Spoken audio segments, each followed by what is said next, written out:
Eco era uma ninfa, e ninfas são geralmente espíritos da natureza relacionados com determinados locais e fenômenos naturais. As Oceânides, por exemplo, são filhas do titã Oceano com sua irmã Tétis. Algumas são ligadas a determinados deuses, como as ninfas que acompanhavam Ártemis, ou Dionísio, são frequentemente descritas como belas e graciosas donzelas. Tanto que, não raras vezes são desejadas e disputadas por deuses imortais. Embora não fossem imortais, viviam muito mais do que os humanos e lhes serviam de inspiração. Eco era uma ninfa da família das Oréades, que vivia no Monte Citeron.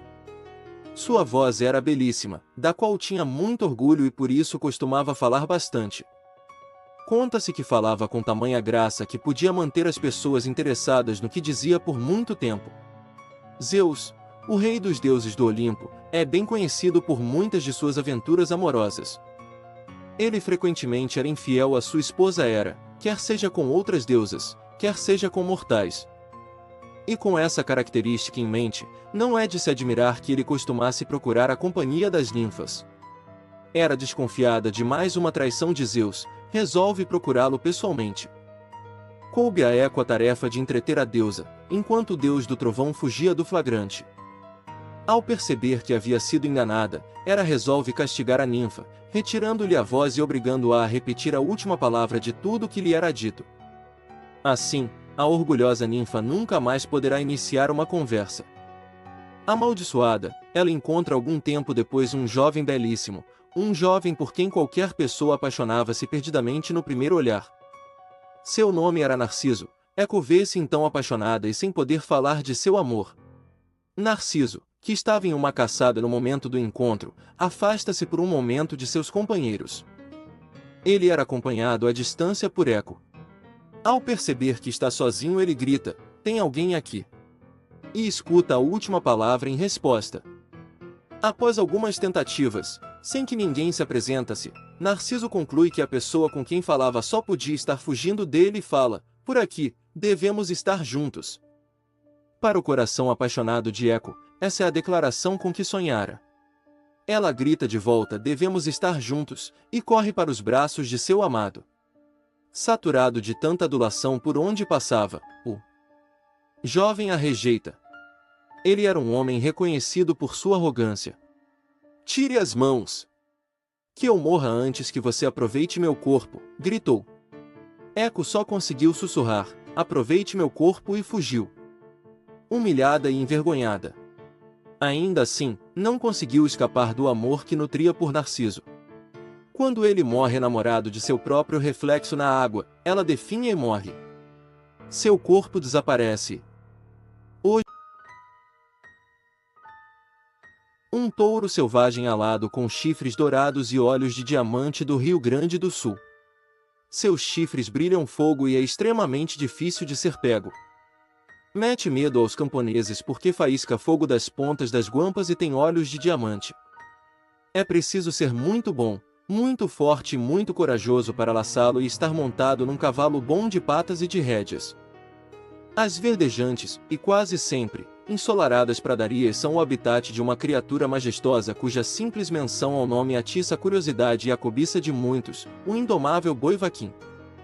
Poucos são aqueles que garantem ter encontrado esses seres e raríssimos os que puderam confirmar essa afirmação. A aparência do boi-vaquim é a de um enorme touro medindo quase 3 metros de altura e 4 de comprimento.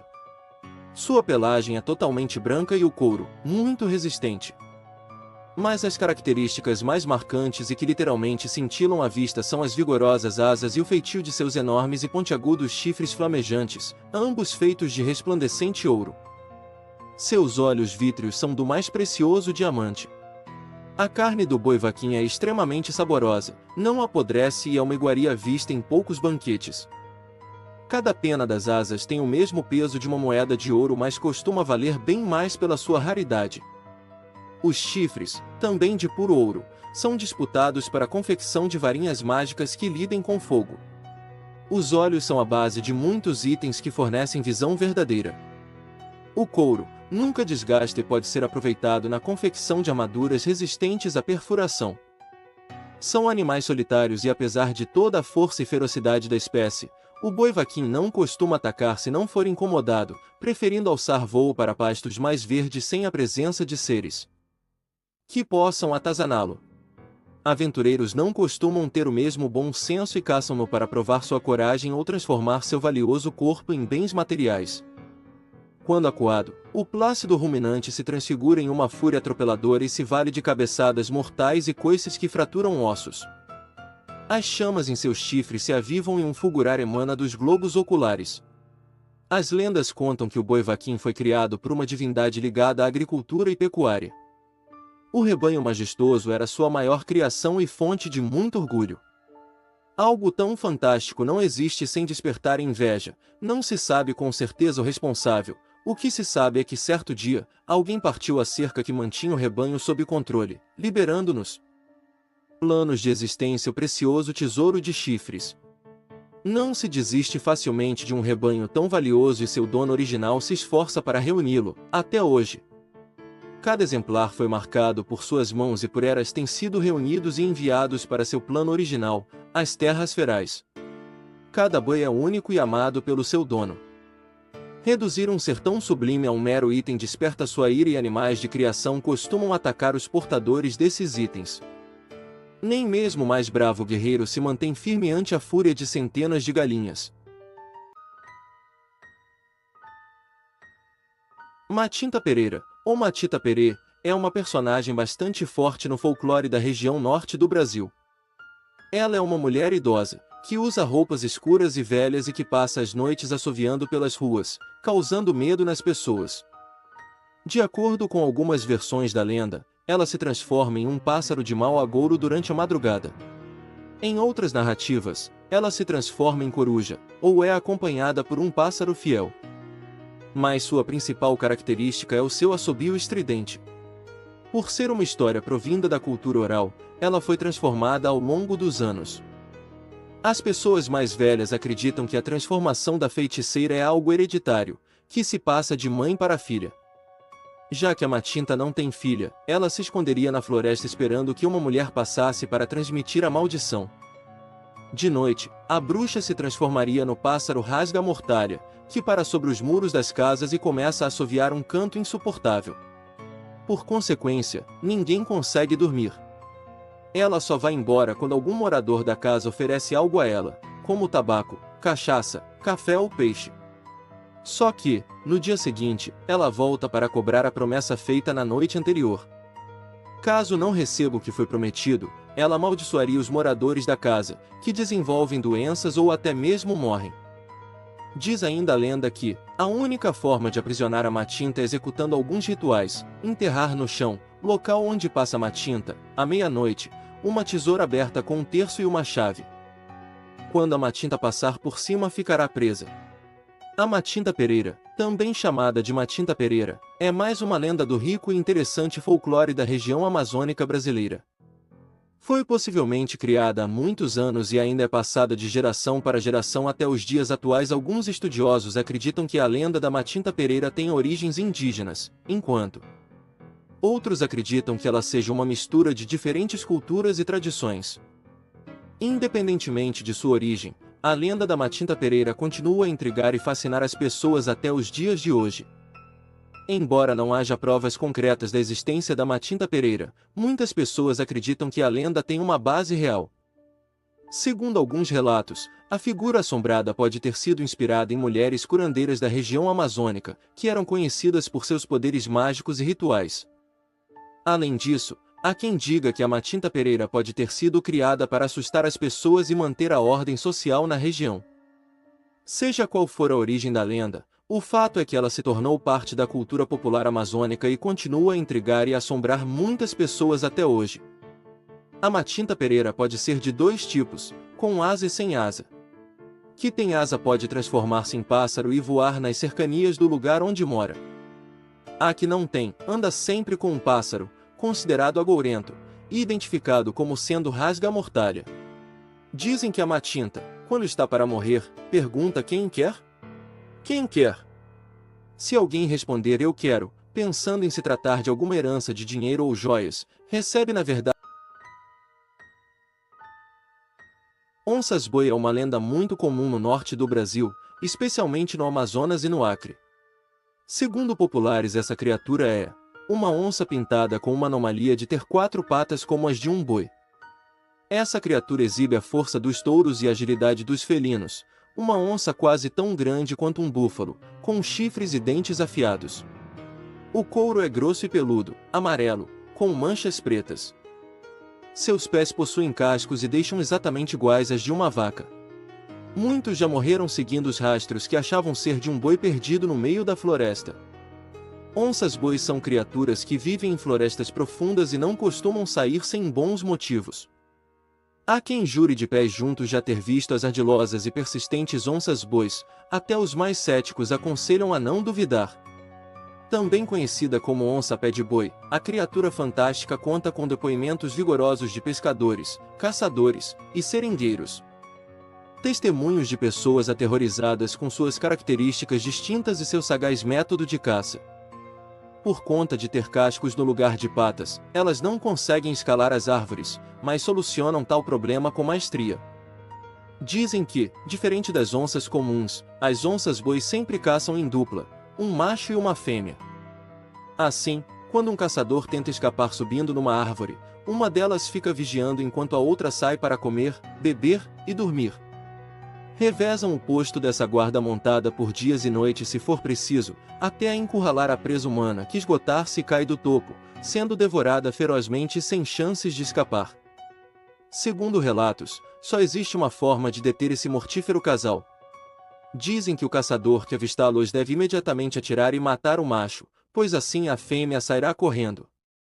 Do contrário, caso mate a fêmea, o destino não será o mesmo, pois acredita-se que a onça-boi macho continuará no seu encalço. Nessas condições, nem mesmo um veterano de caça conseguirá escapar da fera aniquiladora, que enxerga o ser humano como seu maior inimigo e principal alvo.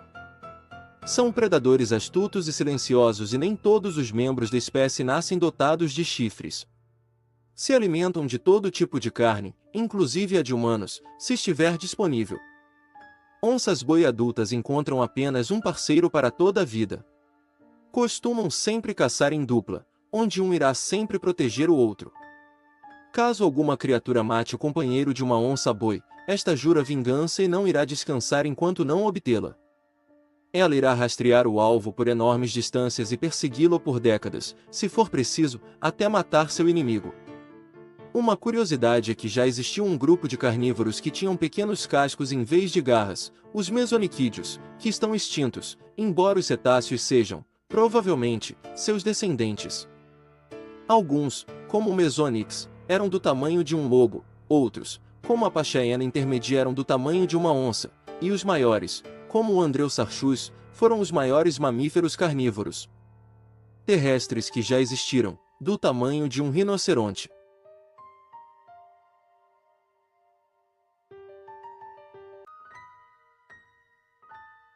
A lenda do Cabeça de Cuia trata-se da história de Crispim, um jovem garoto que morava nas margens do rio Parnaíba e de família muito pobre.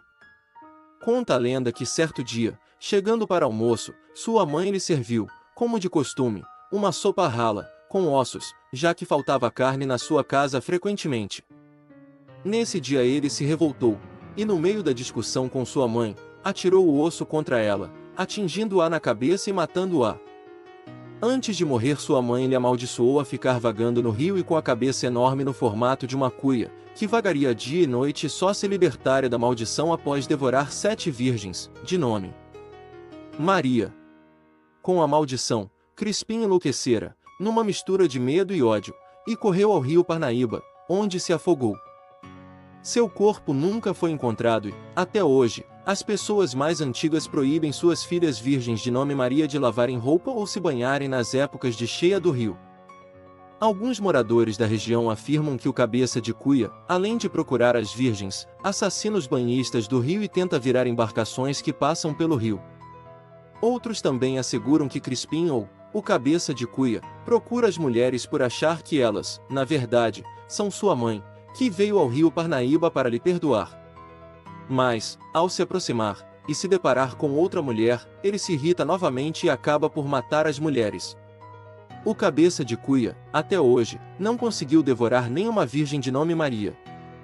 A narrativa popular é baseada em elementos culturais, históricos e protetores da natureza, descritos em outros contos do folclore, servindo como um alerta para a preservação de rios, da fauna e flora. Em Teresina, um monumento que homenageia o cabeça de cuia, situado no Parque Ambiental Encontro dos Rios, no bairro Puti Velho, é um dos mais visitados da capital. A figura folclórica se popularizou no final do século XIX. A lenda do cabeça de cuia é originária do Piauí, pois foi criada por essa gente. Sua localização consta ser das margens do rio Puti, onde residia a família do Crispim, somente ele e sua mãe. Como conta a história, Crispim, que fora transformado em cabeça de cuia, tinha um nome. Já sua mãe ficou na história conhecida apenas como mãe do Crispim. Segundo a lenda, Crispim e sua mãe eram muito pobres e viviam passando por muitas dificuldades. Crispim vivia sempre a maldizer-se da vida que tinha, enquanto sua mãe pedia que tivesse calma, pois quanto mais queixasse da sorte, mais ela se revoltava contra ele. Não se contentando com os ensinamentos da mãe, terminou por culpá-la do azar que a vida lhe deu. Na mitologia dos nativos do Nordeste brasileiro, o cabeça de cuia é o guardião dos rios Parnaíba e Puti, sendo amigo dos que respeitam os rios, mas perigoso para os que o profanam. A prefeitura da cidade de Teresina instituiu, no ano de 2003, o Dia do Cabeça de Cuia, a ser comemorado na última sexta-feira do mês de abril. Existe uma estátua sobre a lenda do cabeça de cuia na cidade de Teresina, no bairro do Puti Velho, local onde supostamente a família de Crispim morava.